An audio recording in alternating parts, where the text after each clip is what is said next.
It's been 6 months since I bought my dream grill, the Weber Summit Kamado, and it's lived up to the reputation. It's definitely a fantastic barbecue grill. But after using it for some time now, and after the honeymoon phase was over, I wanted to give you guys some of the things that I love about the Weber Summit Kamado, and some of the things that I wish Weber would improve on. Let's dive in.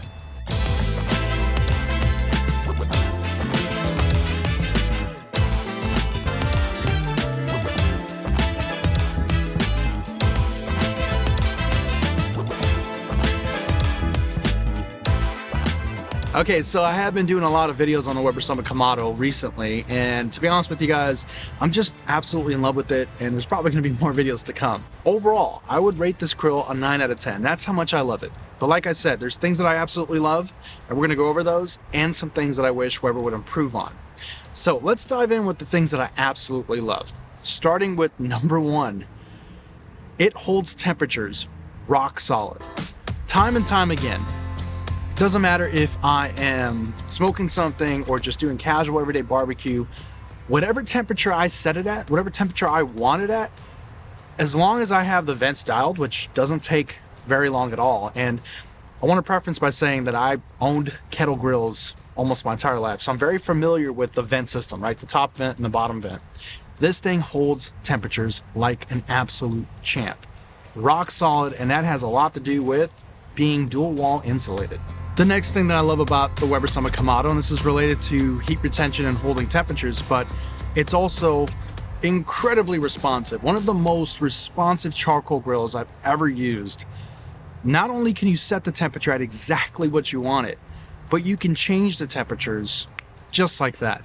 Open up the vents, and all of a sudden now you are ready to sear. You are going from 225 degrees in a smoking condition to 500, 600 degrees plus in a searing position now. And the grill can handle everything in between.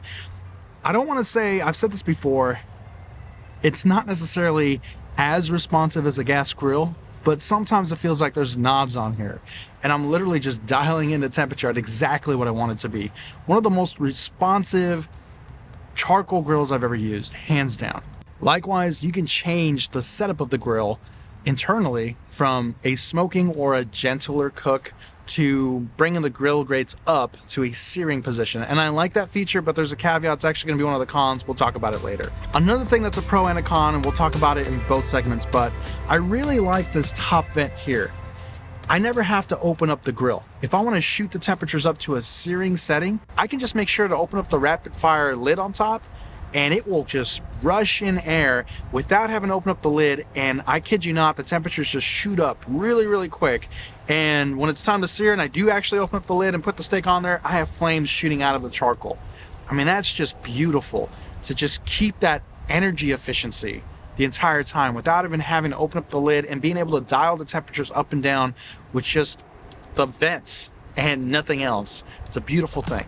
The next thing, hands down, is how efficient, fuel efficient this grill is.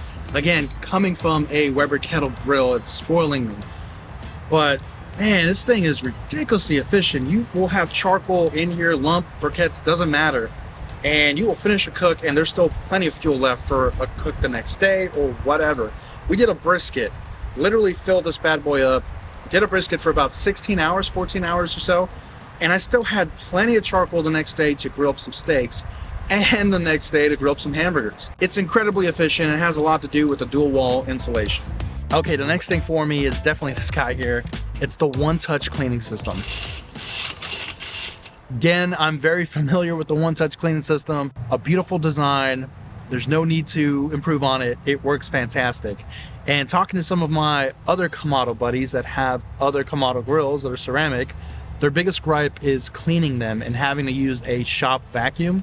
You don't have to do that with this grill. It's really easy to clean. Another one for me is just how lightweight this grill is. It is not heavy at all. I mean, it's bigger than a kettle, it's heavier than a kettle, but it's super mobile, really easy to just drag it all around the yard.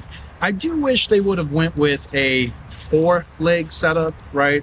Weber has this fascination with 3 legs only, and I think 4 legs would have did this grill justice, so maybe that's an improvement that they can improve on later on. But even with 3 legs, it feels sturdy, it feels good. And I know that initial problem with having the wobbly legs is completely fixed. Some of you have been commenting that, oh, you've noticed that it wobbles a lot. That's actually the yard. So the yard is not smooth at all, right? And that's a problem I have with every grill when I'm showcasing them here on the yard. It's on uneven turf, right? So anytime you have anything on uneven turf, it's always going to be a little wobbly and it's going to come out and show on camera. But when you have it on something that's really even, like if I put it on my concrete, it's fine. It's solid. There's no wobble. Does a great job. So overall, really light, really mobile. And I know that's a problem with the ceramic cookers. All right, let's start off with the first con, which is actually the rapid fire system here, this vent on top. I like the concept of it because it works really well. When you open this bad boy up, the temperatures are rapidly increasing when you need them to. But the design of it could have been better thought out. Yes, it is flimsy. Yes, although breaking it in and having a little bit of carbon and grease does keep the vents in place and helps you not lose your spot. But when you do open it up for the rapid fire system, there's like no tension. So it's very floppy. I mean, if you open up the lid and you forget about it, it makes that horrible crashing sound.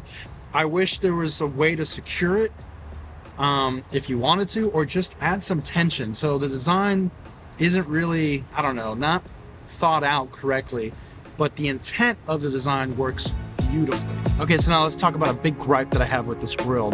I would say this is probably the biggest con. Basically, remember in the pros, I said that you can configure this grill in 2 different ways by moving the grill grates.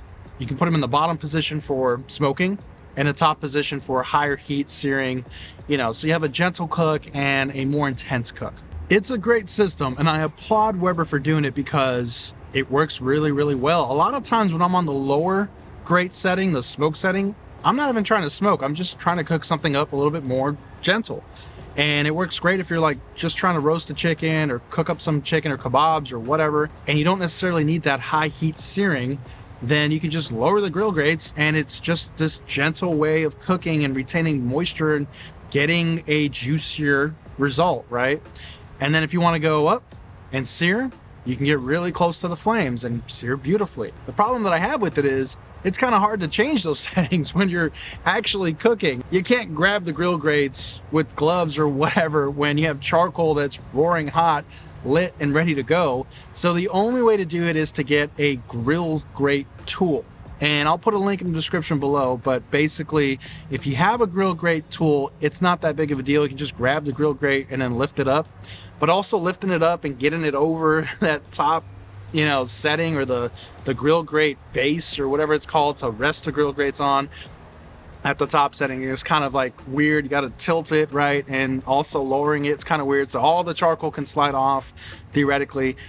I wish there was a better way to do it, right? I feel like Weber could have thought it through a little bit more without having to disassemble everything, right? If you just want to quickly change settings in between cooks, there should be a way to do it. Again, the grill grate tool makes it a lot easier, but it still feels off, right? It doesn't feel right. Like I feel like there needs to be a little bit more thought put into it. Otherwise, it was mentioned in my pros because it is a good system. It just needs a little bit more tweaking. The next con for me is a diffuser plate. I love the diffuser plate.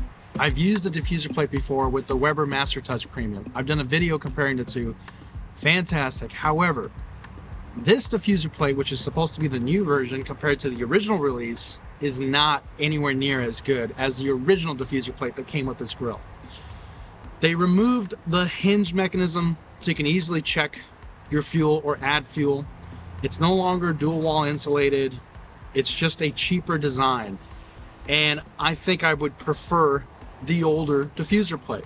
And that's a big deal because when you're using the diffuser plate, which works really, really well, there's no way of checking if you need to add fuel or not, or taking a peek, or just adding some more wood or whatever.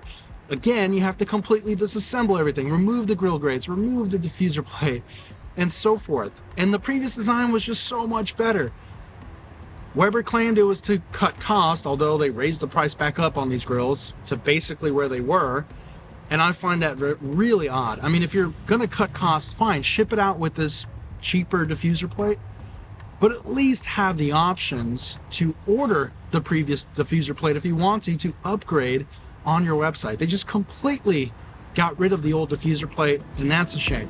And finally, I think the last gripe that I have with this grill is there's almost like no support from Weber. It's almost like this grill is the stepchild of their grill lineup, even though it's their top-of-the-line charcoal grill and it's a fantastic grill. I don't see Weber advertising it or putting the word out there or even offering accessories on their website to support this grill. Like I said, I'd love to see a diffuser plate version 2, which is the original diffuser plate, offered as an upgrade that you can buy. Be nice to see a rotisserie upgrade or rotisserie attachment, maybe a pizza oven, so forth, right? The other grill manufacturers, the ceramic ones, have plenty of accessories and support for their grills, and Weber just doesn't seem to care about this grill. There's a lot of confusion online. People have no idea that it exists, or if they scroll through and they actually see it on the website, then they just assume it's just another kettle, when it's not. It's so much more, and it's competing with those other Kamados, and in my opinion, kicking their butts. So it's just so strange that Weber doesn't seem to really promote it. Likewise, I don't see a lot of YouTube channels that have this grill or talk about it, and I'm probably one of the few channels that actually has videos on this grill and does tutorials and things like that. And that's, again, just going back to nobody really knows about this grill or even knows that it exists. And for the love of God, Weber, at least do a campaign or send some of these out to some channels or influencers or whatever and get the word out, because you have a great product. And I'm just afraid that this is going to be the last version that Weber's going to offer, or they're going to completely discontinue it, because they're not offering any accessories. It just doesn't exist in the mind of Weber, which is really strange because it's a fantastic grill. That's it for me, guys. I hope you found this video informative, and if you did, please consider subscribing and joining our channel memberships. I'll catch you in the next video.